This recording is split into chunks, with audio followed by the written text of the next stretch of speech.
안녕하세요. 창세기 성경신학 시리즈에 오신 것을 환영합니다. 오늘 우리는 창세기 17장을 통해 육체를 베고 약속을 새기다라는 깊이 있는 주제를 함께 탐구해 볼 예정입니다. 아브라함의 존재가 변화하고 그 안에 담긴 십자가의 역설적인 진리를 성경신학적 분석을 통해 밝혀보고자 합니다. 우리는 먼저 인간의 가능성이 완전히 끝나는 13년이라는 긴 서사적 공백을 마주하게 됩니다. 창세기 16장에서 아브라함은 86세에 자신의 힘과 자기 충족적인 시도로 이스마엘을 낳습니다. 그리고는 13년이라는 긴 침묵의 시간이 흐릅니다. 이는 하나님의 섭리적인 지연이었죠. 드디어 창세기 17장 아브라함은 99세가 됩니다. 이 99세라는 시간은 모든 생물학적 가능성이 0%로 수렴되는 공간이며 비로소 하나님의 전적인 개입이 시작되는 위대한 무대입니다. 본문 안에는 아주 명확한 내재적 신학 논리가 숨어 있습니다. 바로 AXA라는 교차 대구법 구조입니다. 먼저 OI 부분인 1절부터 8절까지는 이름 변경에 대한 이야기입니다. 아브람이 아브라함으로 바뀌며 그의 정체성이 재서사화됩니다. 중심축 X인 9절부터 14절에서는 할례를 통해 자기 가능성을 절단하고 몸에 언약을 새깁니다. 그리고 A 부분인 15절부터 22절에서는 사라의 계명과 이삭 약속을 통해 온전함, 즉 탐임이 선언됩니다. 이렇게 언약은 단순히 들려지는 것에서 우리의 육체에 새겨지는 것으로 이동하게 됩니다. 할례라는 중심축을 통해 우리의 정체성과 온전함이 완성되는 구조를 보여주는 것이죠. 텅 빈 공간, 그 절망의 순간에 선포된 엘샤다이의 충분성을 잠시 살펴보겠습니다. 엘샤다이는 히브리어 쉐드에서 유래하는데 이는 강하다 또는 충분하다는 의미를 담고 있습니다. 존 칼빈은 창세기 17장 1절 주석에서 이렇게 말합니다. 하나님이 자기 충족성의 이름으로 나타나신 것은 아브라함으로 하여금 자신의 빈곤함을 깨닫고 하나님께만 모든 것을 구하도록 하기 위함이다. 그렇습니다.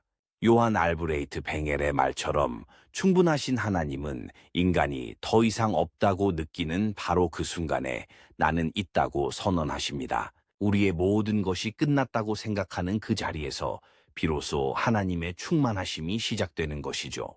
이름의 신학은 단순한 호칭 변경을 넘어선 소유권의 이전과 존재론적 전복을 의미합니다. 고대 근동에서 이름 변경은 왕적인 행위였습니다. 이는 단순히 이름을 바꾸는 것이 아니라 존재의 소유권과 정체성을 재정의하는 것이었습니다. 아브람이 아브라함이 될 때 히브리어 해, 음절이 삽입되는데 이는 곧 여호와의 숨결, 즉 루아흐가 불어넣어짐을 상징합니다.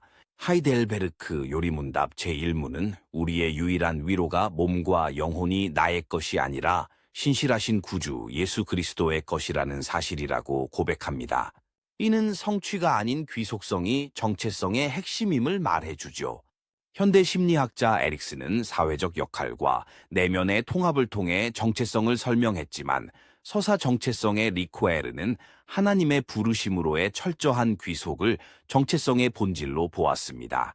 할례의 신학은 인간의 자발성이 배제된 언약의 몸표지입니다. 베리트 카라트우는 언약을 자르다는 뜻이죠. 교부 오리게는 할례를 외적인 표지를 넘어 죄의 습관적인 패턴을 도려내는 영적인 수술이라고 보았습니다. 아우구스티누스는 이를 성례로 이해하며 표지가 가리키는 은혜, 즉 약속에 대한 믿음이 의를 이룬다고 강조했습니다.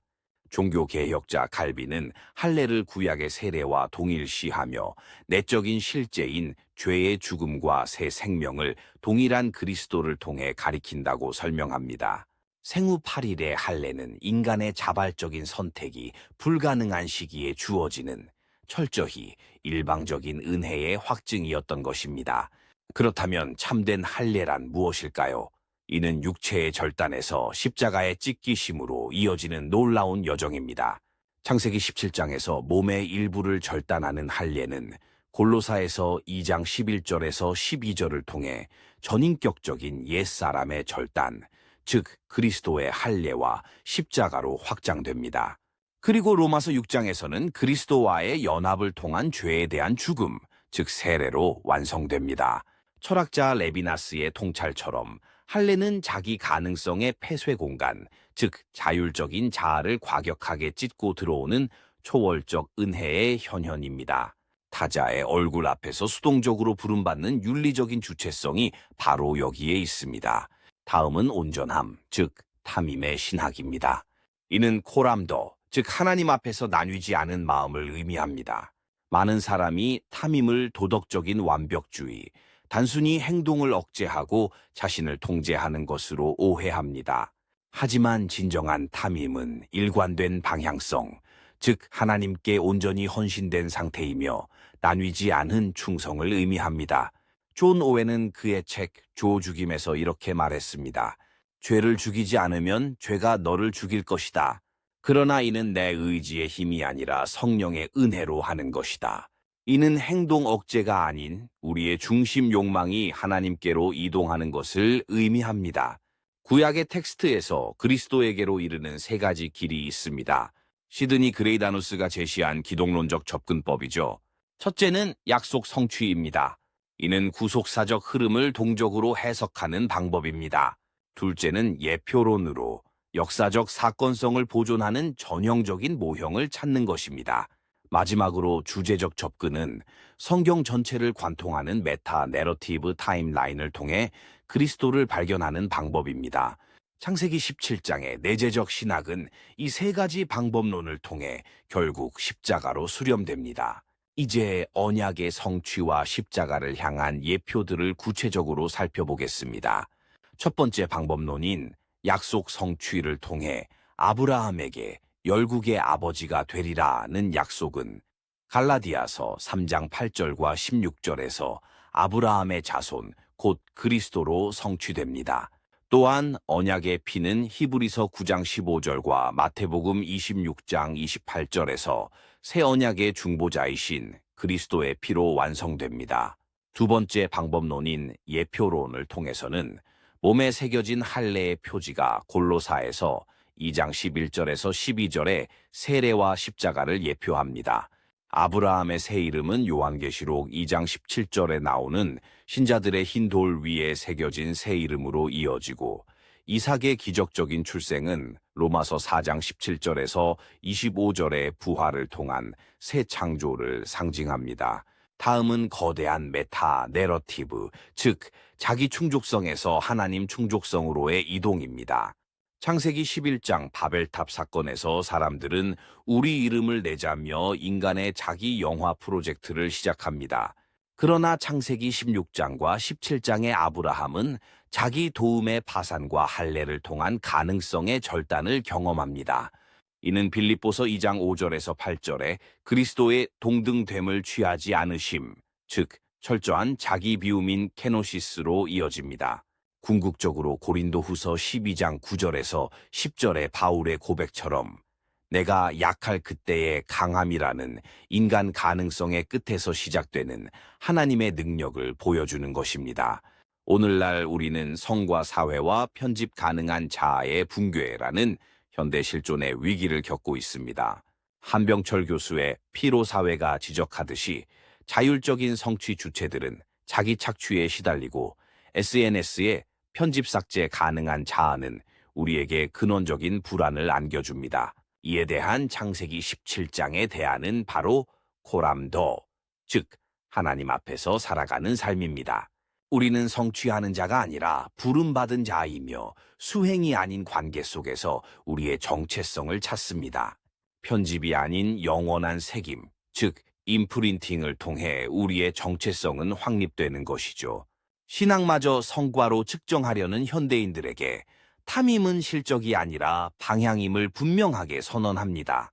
경제적 불안과 자녀 양육에 숨겨진 이스마엘 전략을 경계해야 합니다. 이 전략의 증상은 하나님을 신뢰하기보다 통제 가능한 결과를 선취하려는 자기 도움 충동입니다. 현대적으로는 경제적 불안 속에서 가시적인 결과에 집착하거나 자녀를 통해 자기 성취의 연장선을 그으려는 대리 성취의 유혹으로 나타납니다. 아브라함도 창세기 17장 18절에서 이스마엘이나 하나님 앞에 살기를 원하나이다 라고 고백했었죠.